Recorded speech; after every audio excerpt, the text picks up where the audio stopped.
It's time. I need to bleach out this permanent hair color. My roots have thankfully evened out quite a bit after my last color correction, and I'm still pretty happy with how the color is faded. Now at a point where I really do want to get rid of this very faded residual permanent hair color that has now turned into some fusion between brown and purple. It's gonna go. Today I'm going to see what techniques I can use to try to get it as even as possible. In my earlier video color correcting the bleach stripe out of my hair, I said that one of my goals for this year was to try to get my hair that is currently saturated with old faded permanent color is to try to get it blonde, but also to not to incur or inflict more damage. At the moment, my hair is probably the softest it's been in a tremendously long time, and I kind of want to maintain that.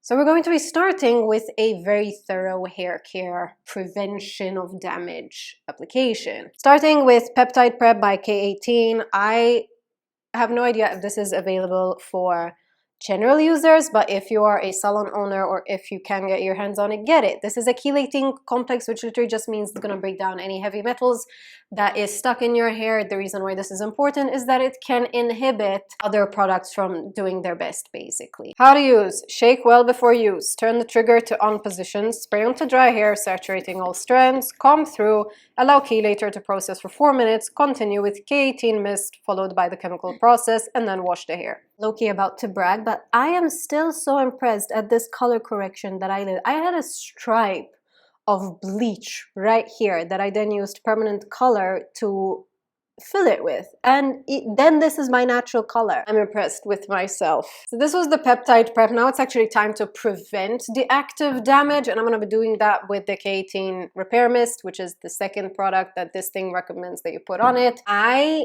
low-key forget this pretty much in every single one of my transformations. We're learning from our mistakes is what we're doing. So yeah. Mist hair with water. Section hair, apply 2 to 6 sprays of K18 mist per section. Work into hair, let sit for 4 minutes to activate. Where it's set to saturate the hair. I've recently been feeling pain in my hand, and I wonder if I'm getting the dreaded carpal tunnel, which affects so many hairdressers just because we're doing a lot of repeat movements with our hands. And I'm brushing my hair and I'm feeling pain in my hand, which is not great for me because I still hand prepare every single one of my wigs and I'm a hairstylist. So is my light flickering? Ew. Better. Now for the moment that literally every single one of you clicked on this video. The bleach in question. It's not actually bleach. I don't know if I'm gonna be calling this video color removing my hair or bleaching my hair, but the point still stands. Somehow this hair is going to turn orange. But because I am so diligent in trying to prevent active damage, I'm not going in with bleach today. I'm going to go in with my favorite color remover. This has not let me down in the past. In fact, it's delivered probably some of my favorite hair transformations ever. So we're gonna go at it again. This is the Schwarzkopf Bond Enforcing Color Remover. It comes in 2 parts like this, which I loathe it. Not because it's a 2-parter, but because this is not going to be enough for my hair. It's not, except there's only 5 of these in a box, and it's a crazy expensive box. So I have my fights with Schwarzkopf, but that's an argument for later. I do have a spare box with me, which I'm probably gonna have to open. Mix packet A and then packet B, and then a developer of my choice. Leave it to develop for up to 20 minutes. Keep visual eye control. Let's go. This is gonna cover half my hair. So I'm gonna start with 2 packs each, part A and part B, and 120 grams of 10 volume developer.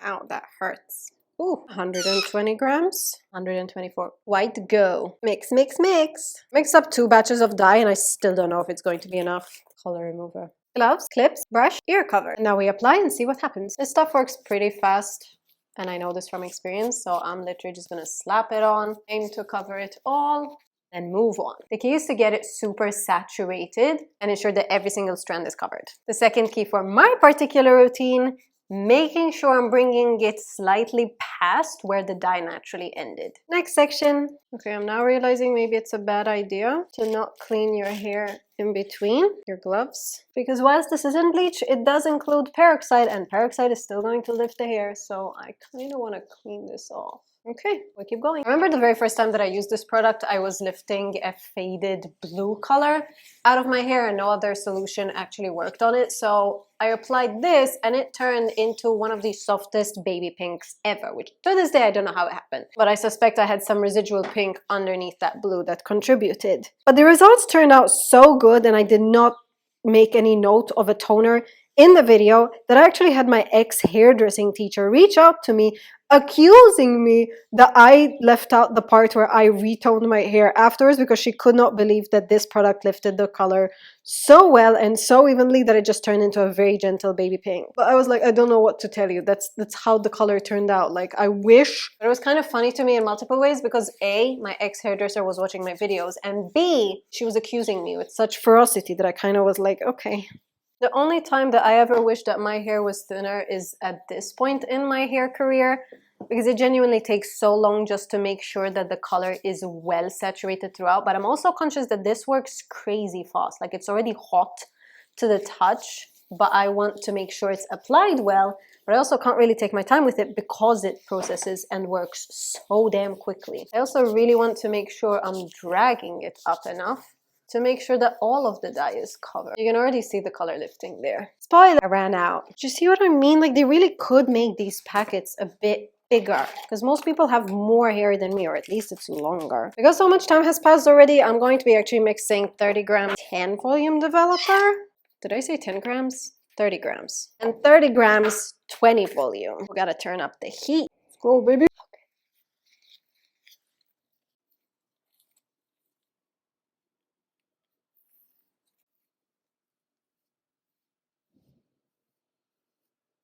Okay. Way too much time later, all the remover is applied. I can already see that the color is turning lighter, and it's exciting me beyond belief. It is also going to turn way warmer than I care for, but that's going to be dealt with later on. I know this is unfortunately going to be a blonde scenario that I'm gonna have to deal with. This is the old bleach stripe that is now reappearing, and I'm really hoping that this is all going to somehow even out. But now I'm going to let this all sit and mingle together for minutes, and I want to keep an eye on it. I'm gonna let this sit for 20 minutes, and then I'll be back in 20 minutes to see how far we've gotten before we then go and rinse it off.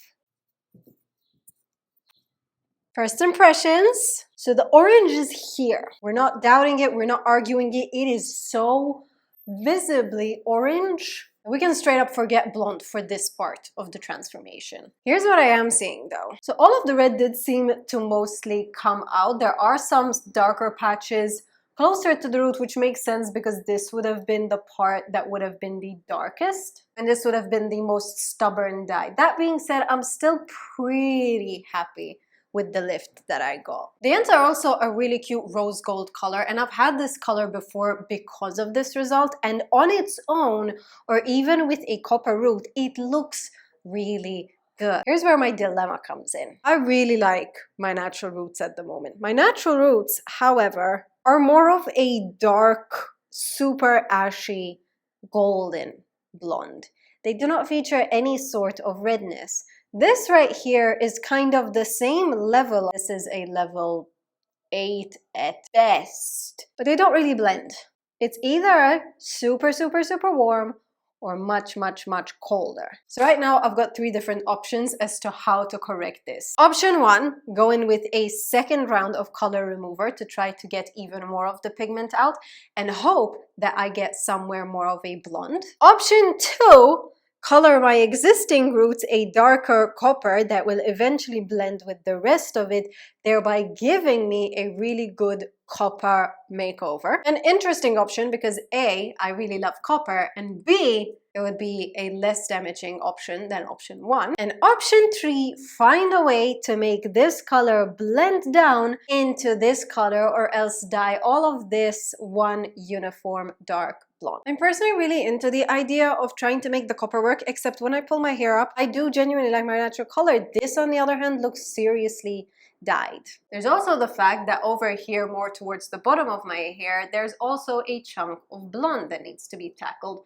either turning it into a matching copper or else into a matching dark blonde. The point is, I cannot be color correcting 3 colors. There's a bit of blonde further up my hair, but it genuinely didn't overlap as badly as down here at the bottom. I think I decided. My hair's already looking a tiny bit tired, so I'm actually going to mix up a copper formula and I'm going to apply it all over my roots and hope that I can get an even enough result that is going to cover all of this up in one singular color application. All right, let's formulate. So currently my own hair is a level 7, specifically a 7.4. Great. Really don't want to go darker than that. However, this copper is also a level 7. I'm really hoping it's not this dark.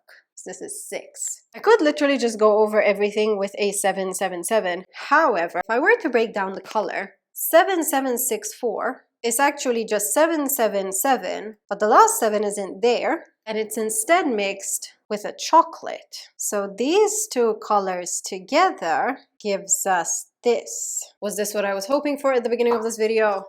No. This is the best outcome that I'm going to get today. Yes. I also think it'll be pretty cute. 777 copper, 765 blonde. But you already have blonde, Stella. Yes, you're right. So we're going to go in with very little amount of 65, but I'm adding it in because I don't want to overpower the copper. And volume because I literally do not feel like stressing my hair out even more, and I really don't want to have this be bright. Probably an entire tube, maybe 40 grams. Okay, 53 grams of 777, 10 grams 765.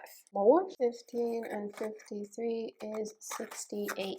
70 grams, 10 volume. Let's go, baby! Need gloves, but we need an even base. This is the best we're gonna get it. Cool. At this point, I'm basically really hoping that the same formula that is applied on my level 7 very ashy golden root is also going to end up exactly the same as the bleached blonde stripe that I have between that and the copper. Past experience tells me that's not going to happen. Delusion is going to be like, okay, maybe it will work. Maybe I just need to have faith. Oh, and also the fact that I'm blending it down into the rest of the copper. You're probably seeing me being a tiny bit loose with how I'm applying the dye because I'm not really saturating it all the way up into my roots. And that's intentional because I do kind of want to have just a hint of my natural root in existence. So I'm hoping that by just kind of sporadically applying it onto my root, I can still maintain some of the natural tones that I so desperately want at some point this year.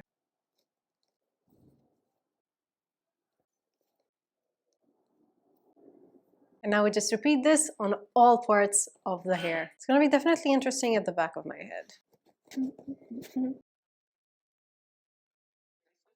The dye is on! So far it's looking okay. It looks like everything's covered. So now I'm going to leave it on for 30 minutes and then I'm going to wash it, let it dry, and then hope to God that I have an even base that is not red, not patchy, and not terribly copper. It sounds simple enough. We'll see. What do we think? I did let it completely air dry, so this is the first time I'm kind of seeing it fully dry, and obviously it's absolutely not styled, so that is what I'm going to be tackling next.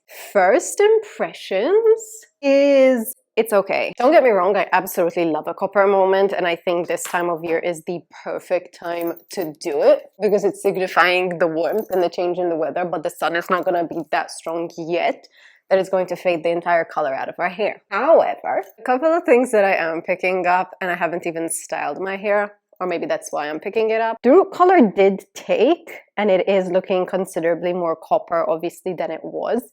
Does it blend? Not really. In fact, the entire hair is basically dark, slightly lighter, and a bit lighter and pinker. So it's not necessarily that the whole thing is blending in general, and it's definitely not an even color application. Am I going to attempt to change it, fix it, or even it out in this video or this particular day? No. The singular thing that I can still say is despite the fact that the color remover was on my hair for around 40 to 45 minutes, my hair feels incredible. And this is it air dried. Like, this has not gone through anything that nourishing once the color was washed off, and it is still in relatively good condition despite it all. With that said, with all of my calculations done, Today I'm just going to come up with a cute style for it, do my makeup, do my hair, everything like that. And then I want to see what I'm left with, and then I'll tackle the color correction of part 3 in another video. Let's style our hair. I kind of really want to pull it up in a bit of a French twist pull-up way, because I feel like this looks really cute and leave the front like this, but I feel like it would hold a lot better if there is some texture. So I'm gonna go in with my absolute favorite way to get beach waves. You know, if a color transformation is bad, is if you part it and that's where you start seeing a lot of lines. I was expecting to see this blonde part to pop through a lot more, but it genuinely doesn't look that bad. Obviously, my root color is still, it's kind of there because I definitely wanted to keep a bit of that blondness. However, I'm not fussing. Do I keep knocking this? Absolutely. Throw it on the floor. Why not? Grab, quick twist, snap through. That's it. That's how the style works. And then the rest is mostly straight. Flatten, twist, pull through. If you guys need proof that K18 and repair products actually work, my hair literally feels identical to how it did in the video. Like identical. Really, after a traditional bleaching, it's very normal to feel your hair get a lot coarser and drier. Right now, I am still feeling a-okay. A few years ago, I did this color transformation where I went from pitch black to a copper in a singular setting. This is kind of reminding me of that. Although I'll be honest, that day I was very surprised that it actually did turn out well. Like, very surprised. I'm definitely curious how this hair color will fade out. It's still very much my goal to get it somewhere blonde, and with my root color being my natural. I'm just gonna finish up the rest of my hair and then follow up with some makeup to finish off the look. Yeah, good transformation. It's definitely a vibe. It's definitely so much cuter than it was. I feel like I'm getting a lot of flashbacks to the exact style in 2021, except that was 5 years ago. I want to say I've grown since then. Ooh. Yeah. So I could just leave it in a bit of a ponytail. That could also be a vibe, except I kind of do want to see what it would look like in just this French twist claw clip vibe with the little pineapple on my head. If you're wondering what I'm doing, I'm literally just taking pins and just sliding them into the hair. Part 2 of my transition from an outdated, very faded, permanent hair color to a balayage summery blonde is now complete. We're definitely nowhere near the end goal. This is the furthest I can get from blonde. However, it is lighter and it is not damaged yet. Even though I'm making a fuss, I am genuinely very happy with this color. This is definitely a comfort color for me, especially during the months of April and May. I tend to religiously go for a copper, specifically because every single winter I go dark and the transition to light happens to always contain copper. If you're also transitioning from dark and you're currently stuck in the orange brassy shade, rest assured you can salvage it with a touch of very elegant, almost cowboy-esque copper. I am aware that as it fades, this discrepancy is going to become way more visible, so that is something that I'm preparing myself for. It's the best we're gonna get without zero damage and without too much time spent on maintenance. If you want to watch this journey right from the start, there is this video that I did where I covered over a bleach strip of my hair to color match it to my own natural hair, which I do feel I did very accurately. Obviously, this transformation is nowhere near complete, so stick around if you want to see just how we get to our desired end goal. If you haven't already subscribed to this channel, join the Stella fam, let's learn a thing or two together. I'm definitely coming to a point in my life where I am toning away from the vivids, but I feel like I'm really leaning into playing around natural tones in a fun and flirty way. Check out all of my other playlists if you want to see all my other videos, or follow stellarihair.com if you want to purchase any of the wigs that I produce or any other product to get your hair exactly where you want it.